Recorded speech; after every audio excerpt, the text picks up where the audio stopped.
move ahead, I will now demonstrate how we can do the same on a more simple way by using Excel formula. The logic, you should know it now. Case study 19, so the same one. We have here the present value of a card paid in 3 annuities, annual annuities for $4,000 each of them if the interest rate is 10% here.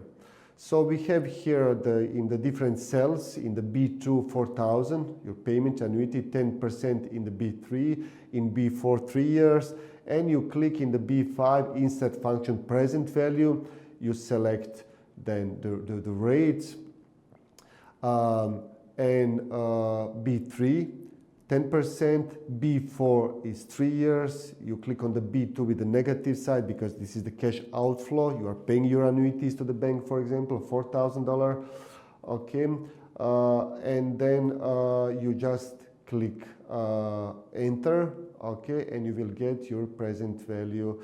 So to keep in mind, this is the payment annuity. So here you do not have a specific future value, one single cash flow, but you have the payment annuities in B2 in negative sign. So by clicking on B2, Excel will know that every year, 3 years, you are paying $4,000 at the end of every year. So Excel will automatically calculate the present value. You can see the formula in Excel just below. So insert function PV, rates, number of periods, number of the years, payment for annuity, and then it's 0, the cash flows are at the end of the year. No future value, so it's 0.